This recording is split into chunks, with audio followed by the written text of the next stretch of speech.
어, 말씀을 함께 보기 전에 기독교 하면 여러분들 뭐가 떠올리시나요? 혹시 기독교, 우리가 믿고 있는 우리가 십자가. 와, 학교에다가 이제 우리 종교란에 기독교라고 쓰거든요. 저희는 기독교건 개신교 이렇게 쓰는데, 여러분 기독교 하면 무엇이 떠오를까요? 이제 우리 수미는 십자가가 생각이 났고, 예. 뭐 여러 가지 것들이 있을 거예요. 전사님이 이게 이제 컴퓨터 뭐지? 그 요즘에 갑자기 까먹었네. 컴퓨터 검색하는 거, 빅데이터에 기독교라는 말을 쳤을 때 미리 말씀드릴게요. 진보적인 입장에서 봤을 때 기독교를 치면 이러한 단어들이 떠오른다고 합니다. 진보적인 입장에서 이런 말들이 떠오르고, 참 재밌죠. 빅데이터는 과학이고 그냥 입력을 넣으면 나오는 건데, 진보와 보수가 다르다는 게 참 재밌어요. 어쨌든 진보에서는 뭐 이런 단어들, 뭐 천주교, 무슬림, 동성애 이런 단어들이 기독교에 연관된 검색어로 뜬다고 해요. 보수 입장에서는 어떠냐?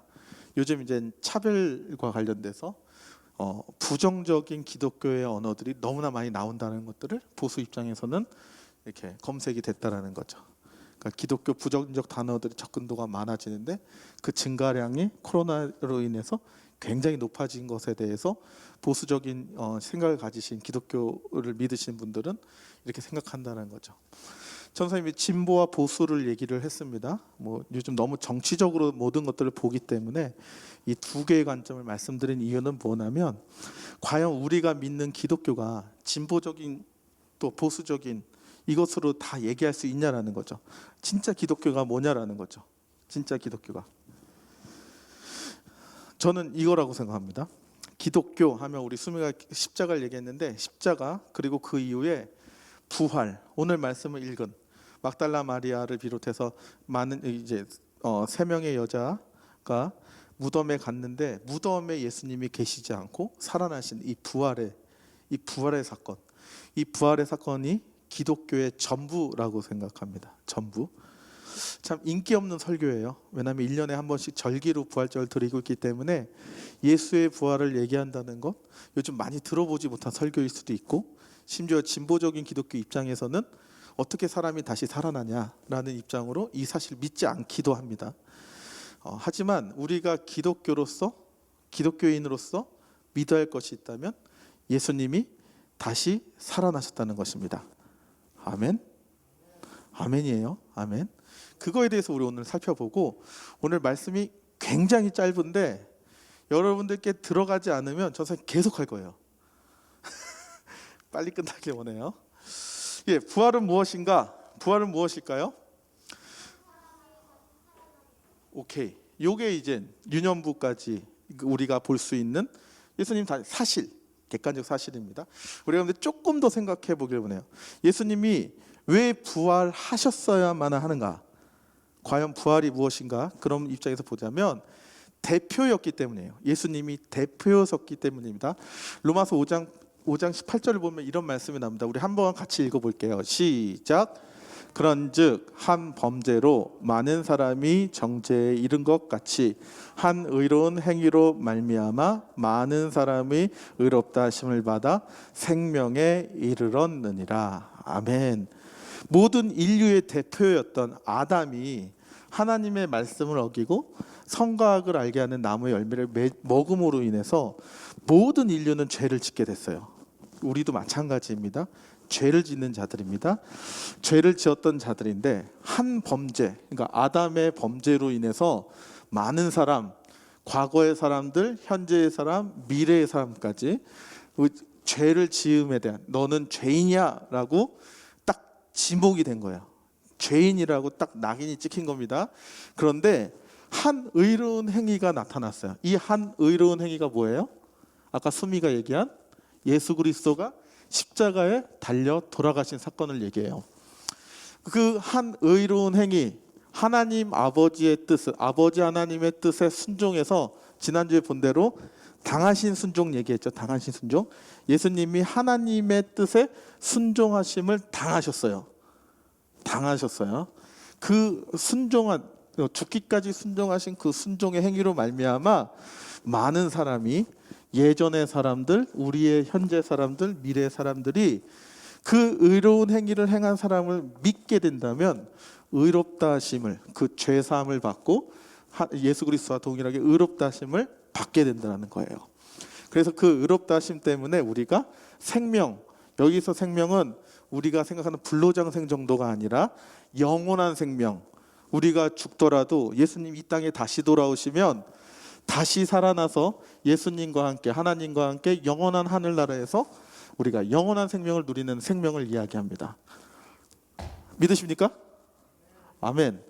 여기서 갈리는 거예요. 믿는 자와 믿지 않는 자는. 이 말씀, 이 한 의로운 행위에 대한, 이 한 의로운 행위를 좀 더 말씀드리면 죽음으로 끝나지 않았고 어떻게 됐어요?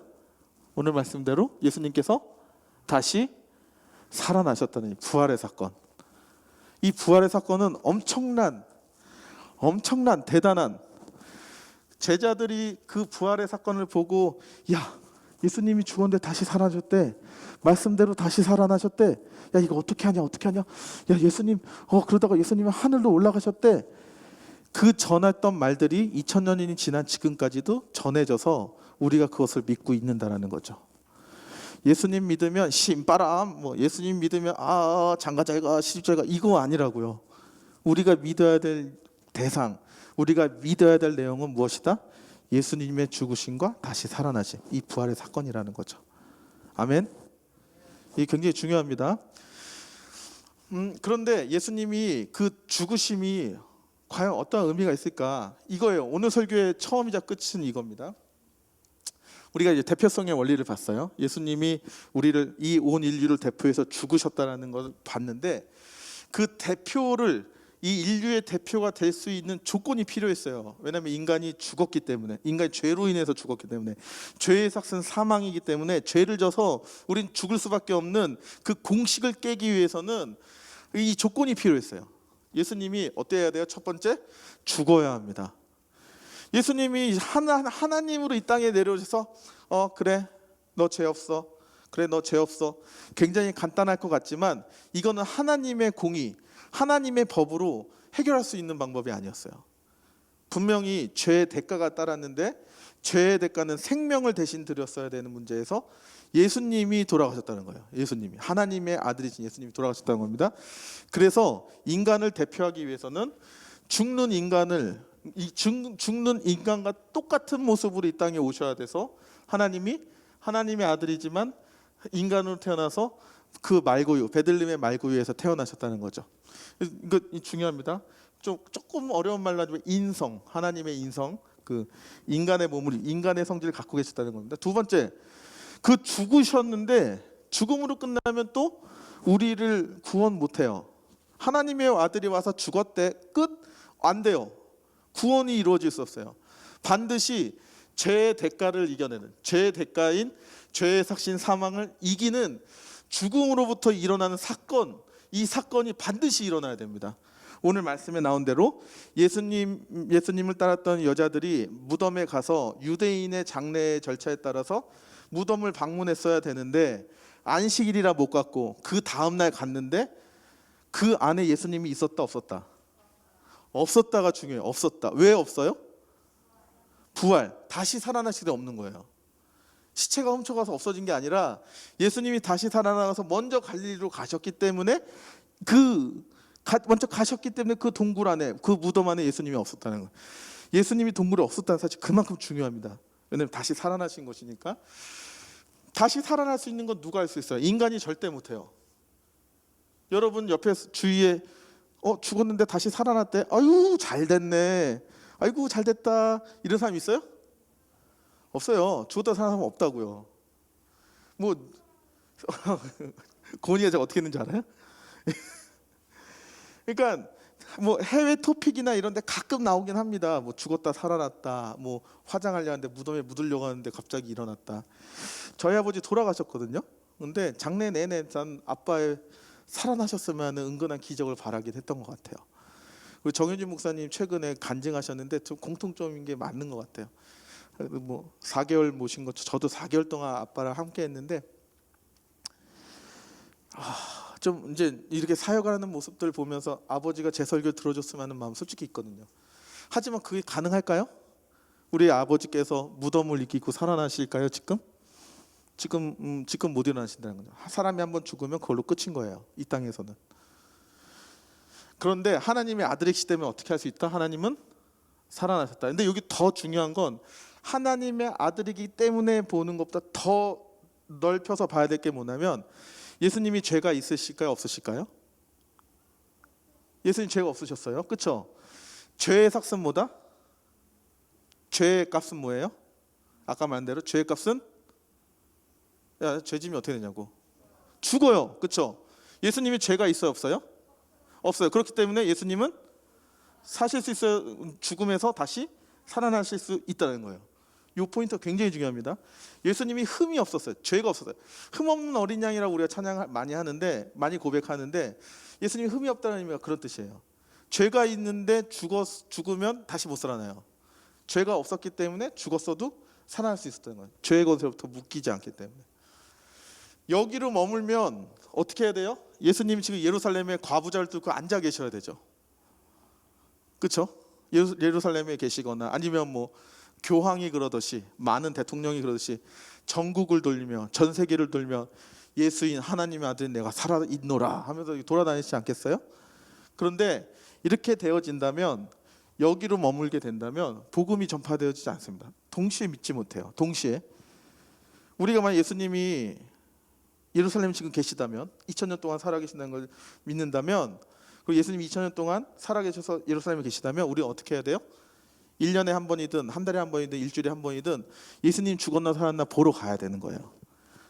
영원히 사신다고 하셨는데 계속 가서 지금 이슬람이 그러듯이 메카에 가서 그들의 제사를 드리듯이 성지순례하듯이 우리는 가서 예수님의 살아계심을 확인해야 되는 거예요. 계속 말씀대로 안 죽었네, 말씀대로 안 들어가셨네, 진짜 하나님의 아들이네. 그런 종교 생활을 하게 된다는 거죠. 공간에, 그러니까 그런 장소의 제한을 받으시는 거예요. 예수님이 그렇게 하신다면. 하지만 온 인류를 구원하시기 위해서 어떻게 돼요? 예수님이 죽지 않고 어디로 가요? 구름 타고 어디로 가요? 하늘나라로 가셨다는 거예요. 구름 타고 하늘나라로 올라가셨기 때문에 그 이후에 예수의 영이신 성령 하나님의 도우심에 따라 우리가 그 믿음, 주 예수를 믿으라 그리하면 너와 내 집이 구원을 얻으리라, 이 말씀이 이루어질 수 있는 거예요. 지금 동시에도 예수를 입으로 시인하고 고백하고 믿는 자들이 한국에서도, 북한에서도, 중국에서도, 사우디아라비아에서도, 아프가니스탄에도, 유럽에도, 아프리카에도 동시에 일어날 수 있다는 거예요. 아멘. 승천은 의미가 있습니다. 그래서 이 1번과 2번을 만족한 어떤 한 사람이 하늘로 올라가는 것, 이 승천이 그래 중요합니다. 끝. 이제 이거와 비슷한 삶을 살았던 사람들 몇 명만 보고 말씀 마칠게요. 이거와 비슷한 경험을 했던 사람이 있어요. 그런데 그 사람들이 구원자가 될 수 없어요. 왜냐하면 이 세 가지를 동시에 만족하지 않았기 때문이에요. 여러분들 잘 아는 사람, 죽지 않은 사람 누구 있어요? 죽지 않은 사람 성경에 에녹. 누구야? 에녹. 세은이. 오, 나이스. 또 한 명. 엘리야. 그래, 뒤에 써 있으면 보고 해. 괜찮아 보고 해. 에녹이 죽었을 때가 족보를 잘 살펴보면 노아 홍수 일어나기 바로 직전이에요.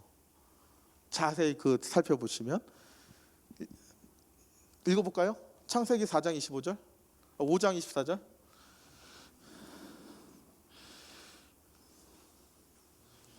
창세기 5장 24절 함께 보겠습니다. 잠깐만요. 고마워. 기다려줄게.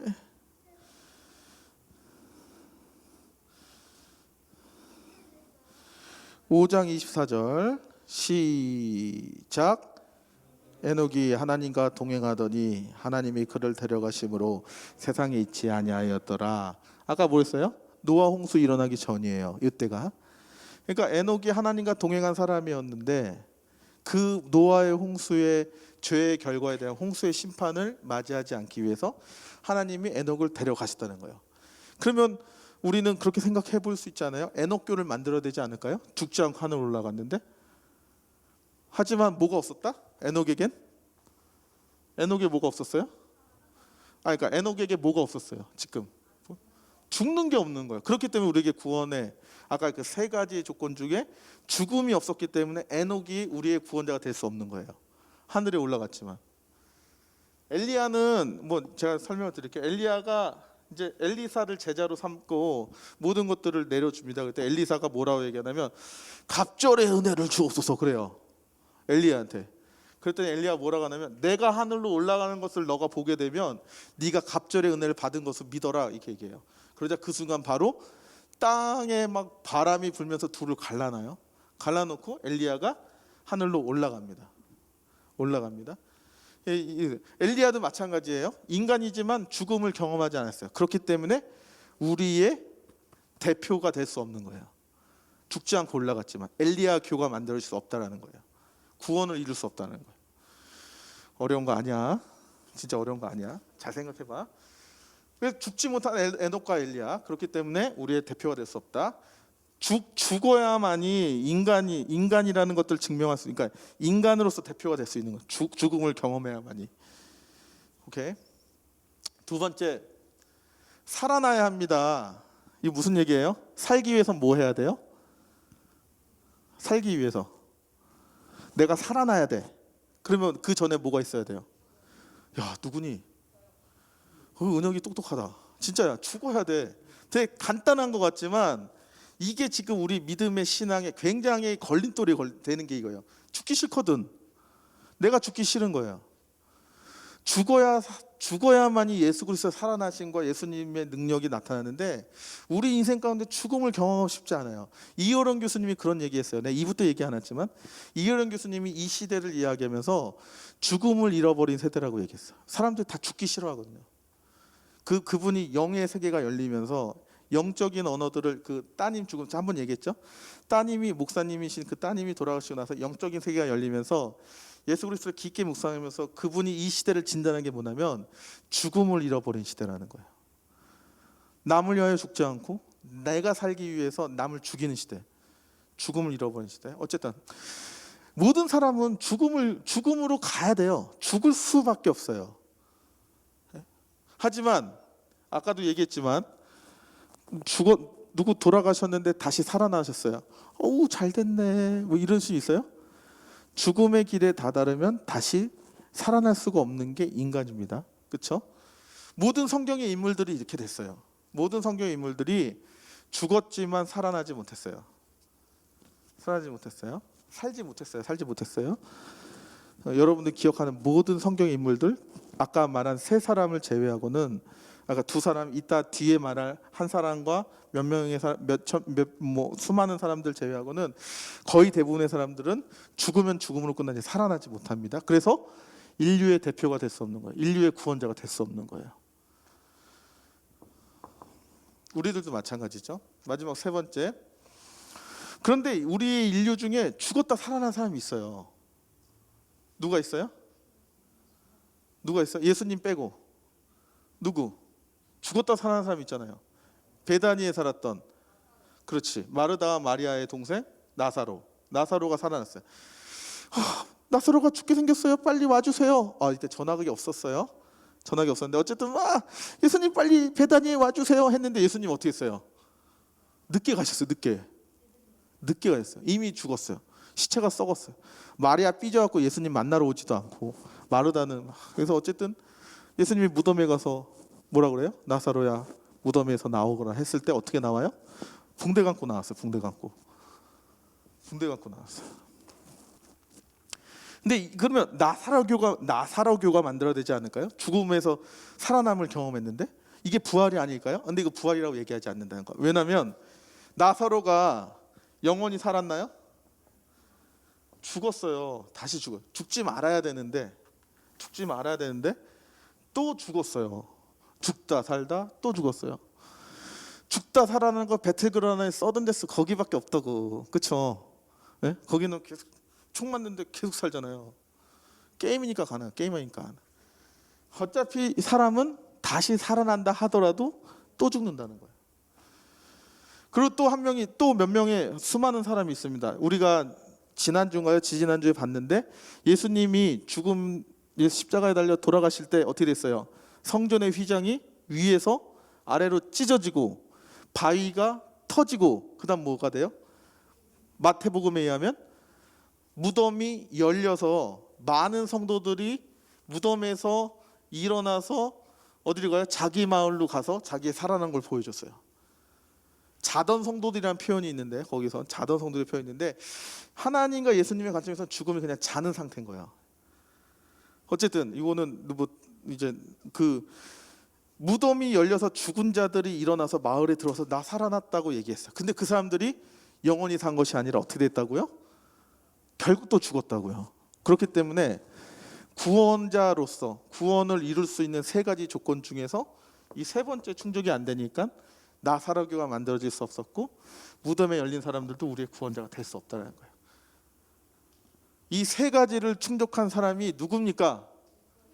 오직 예수 그리스도 한 분. 유일한 사건이 유일한 사건. 그 누구도 흉내낼 수 없는 유일한 사건이라고. 오늘 제목이 뭐예요? 아니구나. 이것부터 읽어봅시다. 시작. 부활은 오직 예수 그리스도만이 겪으실 수 있고 실제로 겪으신 온 인류의 유일한 사건이다. 누가 얘기했다고요? 제가 얘기했어요. 제가. 잘 만들지 않았어요? 네. 유일한 사건, 유일한 사건. 하나님의 아들이자 사람만이 할 수 있는 유일한 사건이라고요. 그렇기 때문에 우리는 기독, 예수 그리스도를 믿는 무리가 된 거라고요. 제목 한번 읽어볼까요? 시작. 유일하며 진짜인 예수님의 부활. 오늘 설교 제목인데 알겠어요. 유일하다는 건 알겠어요. 전도사님 어쨌든 설명해줘서 유일하다는 건 알겠어요. 그런데 믿으세요? 진리임을 믿습니까? 이 사실이? 찐이라는 게 믿어요? 이 찐, 진짜로 이게 믿어지냐는 거예요. 여기서 우리의 믿음이 갈리는 거예요. 여기서 우리의 믿음의 생활의 태도가 갈리고 우리의 말이 갈라지고 우리의 행위가 갈라지는 거라고요. 알겠다니까요.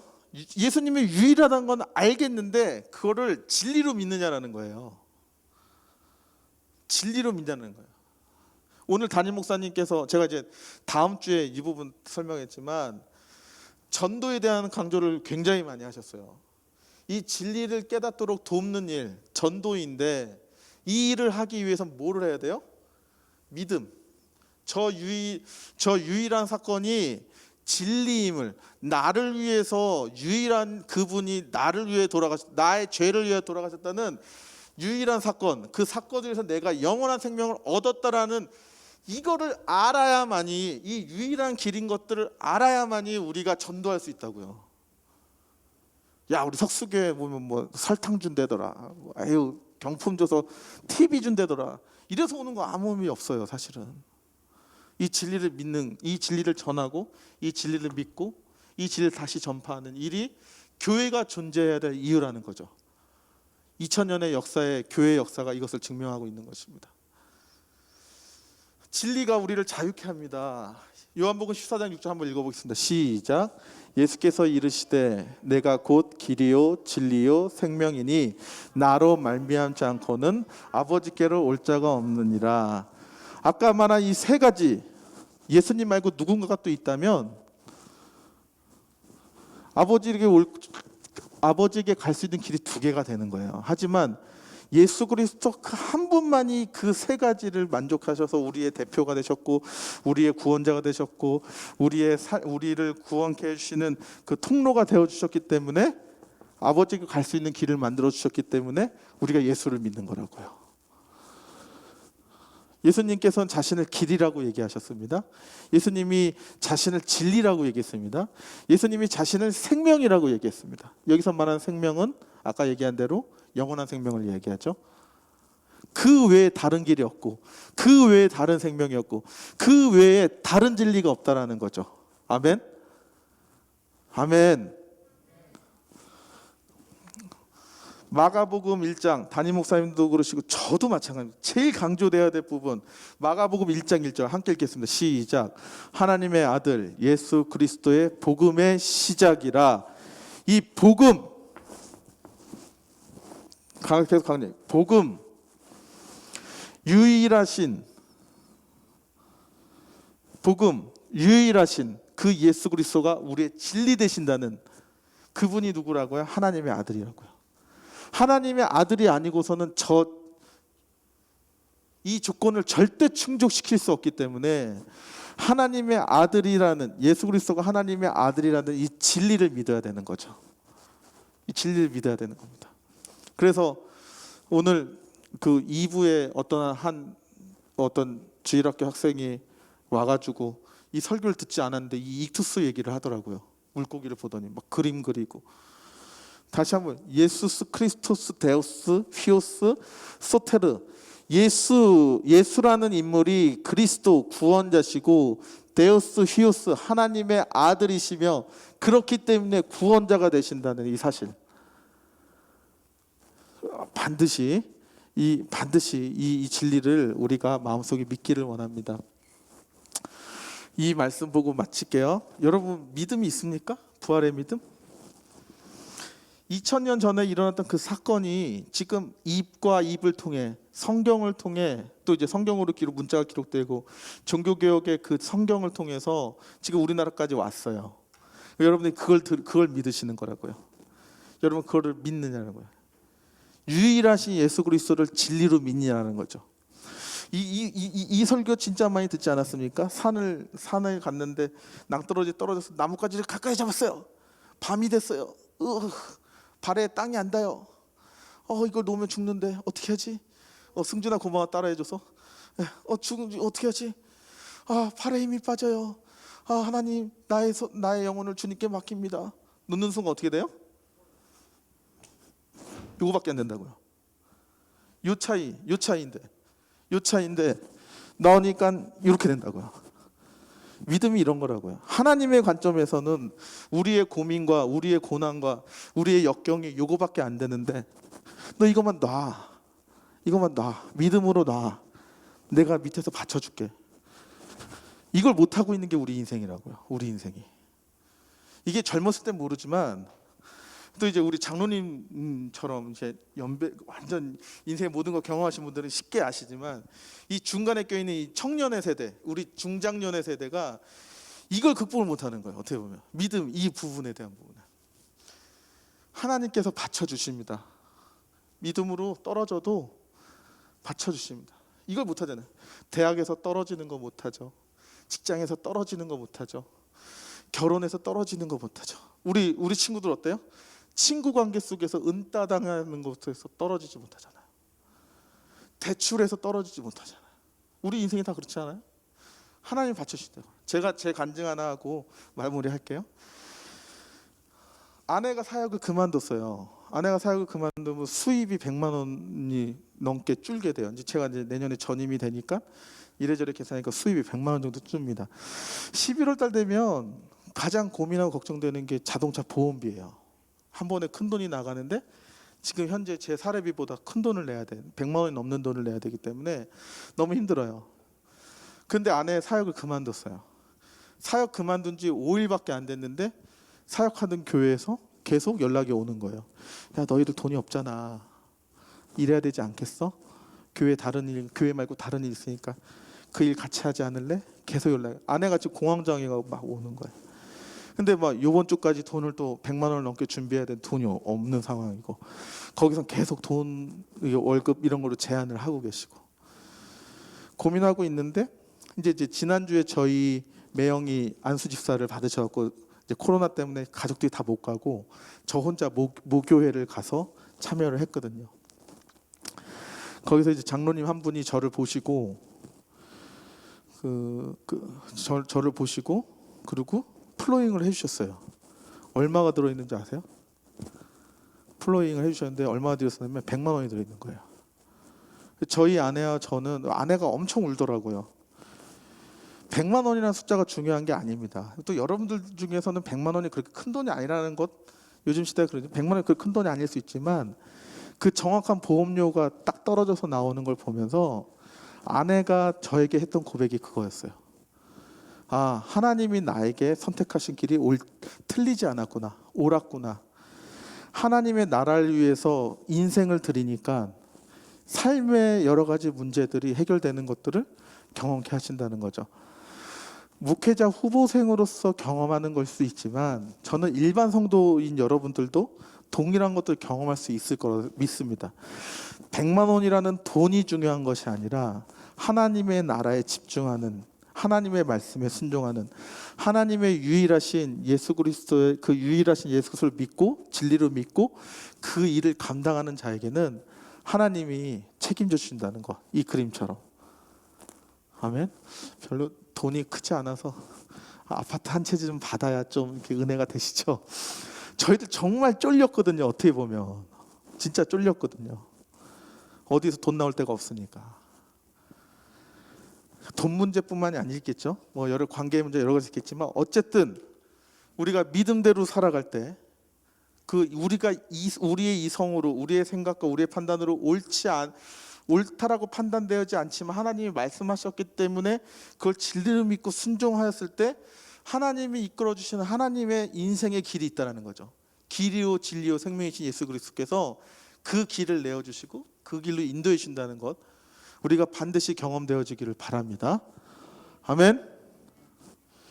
그것들이 쌓이도 하다 보면 주님이 오신다는 거예요. 아멘. 우리 이 찬양 먼저 다음 주에 이 복음의 진리의 사실을 만난 자들을 이제 살펴볼 겁니다. 초반엔 굉장히 두려고 어떻게 보면 마가의 다락방까지는 그들이 온전하지 못했지만 우리가 부활의 예수가 내 앞에 나타났을 때 이것과 같이 예수님이 우리 앞에 나타나서 손을 내밀어 주실 때 우리는 어떻게 해야 될지 우리 다음 주에 한번 말씀을 통해서 보도록 하겠습니다.